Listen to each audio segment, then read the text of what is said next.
LolCow Live still fighting to find another editor. They've gone through with this screenshot. D-Max Connor, Tuba, Luna Parks. We got Peepaw River there and D-Max here. Keem on the timeline. Let's take a look. I like that you're broken like me. Maybe that makes me a fool. I like that you're Peepaw River here says, there's a constant in this equation, but I just can't quite put my finger on it. To which is replied to by Keem directly. Oh, there's a constant problem on the show, but you can't quite put your finger on it. So you want to talk some shit, Triple Chin. Well, let's talk some shit then. Because the first editor on LolCow Live was your buddy D-Max.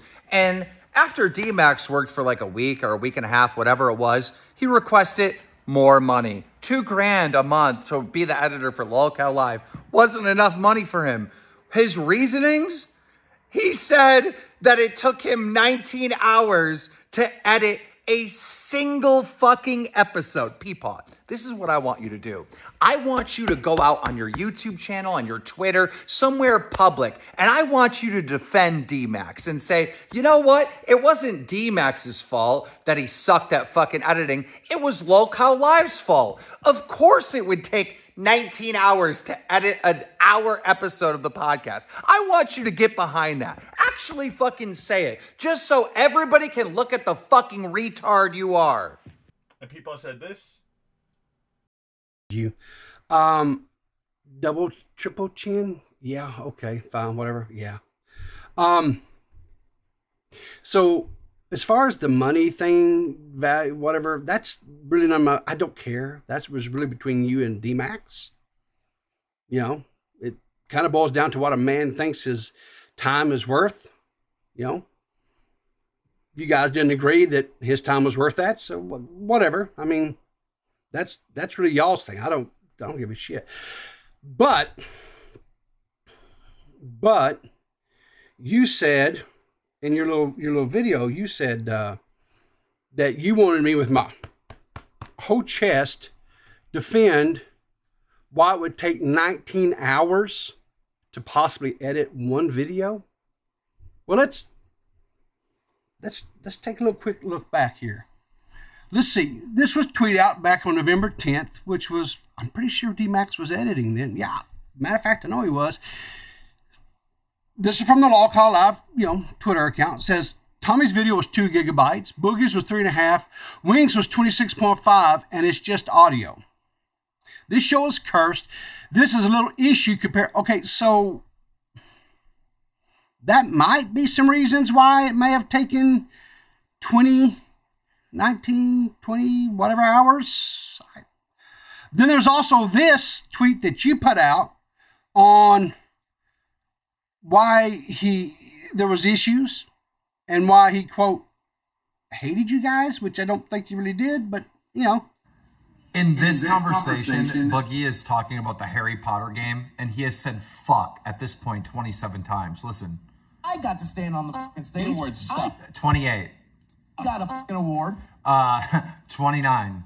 Okay, so if that's how low the bar is for the Game Awards, you're not letting these 100 fucking develop? 30. Percent? Fuck you. 31. Fuck you. Dude, no wonders the fucking editor hates us. So I don't know. I mean, there's a couple of examples of why it possibly could have taken the 19 hours to edit, but I don't know. I'm not an editor, but it seems logical to me. And I know how meticulous my friend D-Max is about editing. He's almost a perfectionist. And I know he wanted to put out a really good quality product. I'm sad it didn't work out between you guys, but hey, all I know is you went through what, 4 or 5 editors now? I'm not saying the issue is maybe you're right. Maybe it's just cursed. I don't know. And then Keemstar said this. Oh, Peepaw, you're wrong. You're wrong. There was issues with the fucking audio and Wings files. Oh, yeah. Everyone knows that, right? But When we let go of D-Max, it was when he had an issue-free audio, issue-free video, and he told me that it took him 19 hours to do it and he needed more money. And I purposely went out of my way to get a witness to make sure I wasn't going crazy. Nicholas Diorio was on the phone hearing this conversation, and I fucking remember this like it was yesterday. Nick goes, wait, this is the episode that had no issues, right? Not the first one. This is the one that had no audio issues and no video issues. And D-Max goes, yeah, and it still takes 19 hours to edit 1 hour podcast. That's what he said, bro. So look, you're fucking wrong. You're wrong. You're fucking wrong. You're wrong. Deal with it. You're fucking wrong.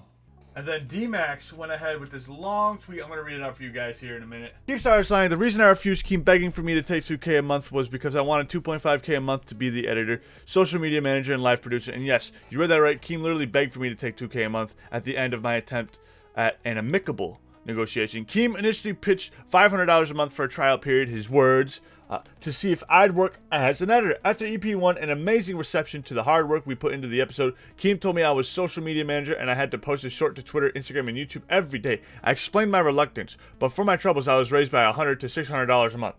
I was under the impression that Keem was still in a trial period. Granted, Keem said my pay would double from $600 to $1,200 sometime in the coming year. After I completed episode 2 and posted many shorts, I decided that juice wasn't worth the squeeze. I knew I had to be a team player. LolCow was a new channel, but I just couldn't live on what I was making for the work I was putting in.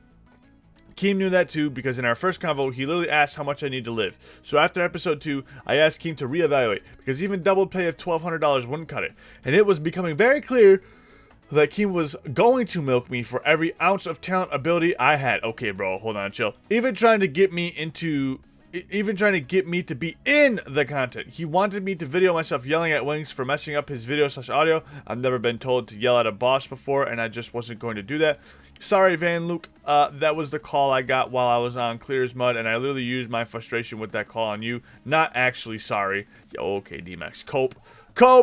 I did some soul searching and realized a way we might all be happy. I politely but firmly asked for $2,500, citing the workload, the hours I was logging, and trying to look ahead into what LolCow would become with live streams. $2.5K would buy me full-time, $30K a year.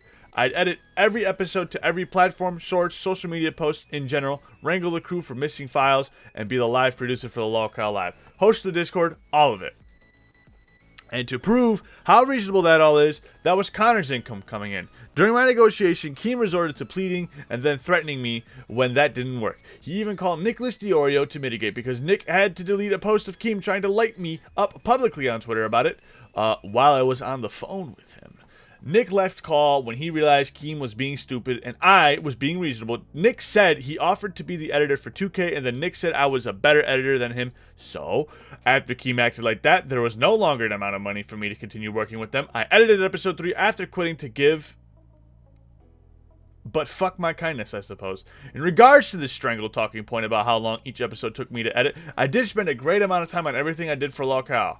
Even episode 3, and I always got everything out on time. I don't know how this is an own to say I was dedicated to the product I was making, ? Keem is mad at me perpetually now because he didn't get his way and couldn't walk all over me. I wear it like a badge of honor that DJ Killer Keemstar actually said to me, "You are the most difficult person I have ever had to work with." LOL, X to doubt, but I'll take it. I stayed silent because I try to be as professional as possible when it comes to work, and I hate talking so much.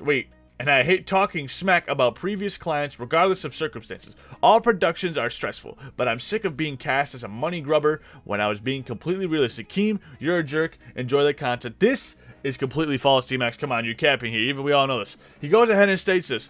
I don't love sharing this type of thing, but here's my timestamp. Put it in Notepad.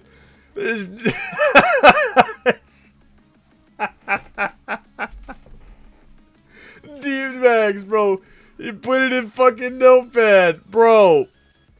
Then he whiskers, apologies, it's a bit hard to follow. I keep time for me. If I was actually going to share it, it'd be formatted. The person you are probably going to share this with is going to need a professional timesheet. Anyways, RIP, Nicholas Diorio had this to say, bro. Why would you drag me into this discussion and lie? You demanded over $3 grand on the phone, overplayed your hand, and then walked. Dumbass. LolCow. I did negotiate a better deal for you, yes. You refused to budge on the phone. Then when you showed us your timesheet, you said it took you like 12 to 19 hours to edit a fucking podcast. After hearing that, I personally gave the recommendation for Keem to fire you. You clearly didn't possess the necessary skill set to continue. People should be paid for their time, yes, but you can't perform and get your job done in a reasonable amount of it. Bro got absolutely clapped, cheeks owned, unbelievable. D-Max, you should have never asked for more money, bro. That was absolutely irresponsible. Then anyways, Nicholas Duro just starts ripping into D-Max a little bit. Delusional, or he goes, delusional, Max was dumb enough to post his timesheet so everyone could see just how fucking slow he was. This kid signed a bad deal, sucked at his job, and hosed Keem down for money afterwards. Neither side of this came out looking good. I agree. This is my DM with Connor, where I confirmed after I was away from the project that he was going to be, or that he was being paid well at the time of his hiring. This convo was notably before my public falling out with D-Max. And then in the conversation, it just has exact, who's Connor? I'm getting $1,200 in December, then regular pay after that if all goes well. Works fine for me. The editing work doesn't seem very difficult. I need cash anyways since we stopped doing RFC after Augie left, and that's more than I made doing that full time. Nicholas Diorio says, so he doubled his trial offer and promised you more. That's good. Before I ruined his negotiation, $1,200 was supposedly to be the regular pay for D-Max, and $600 was the starting. And then Exact says, LOL, seriously? That's wild. And then Nicholas Diorio says, once I got involved, they told me it was going up, but that was the first agreement he agreed upon. I told Augie they both were wrong. Keem gave him a shit deal, and D-Max thought he was worth $3,200. Holy shit, bro. No, you're not worth $3,200. The actual answer was somewhere in the middle. Augie told me it was $2 to $3K a month. He was making, and he wanted more. And then Nicholas Diorio says, come January, he was going to get like $1,200, and then Keem said that they agreed on something in the low 2000s. He said $3,200 out.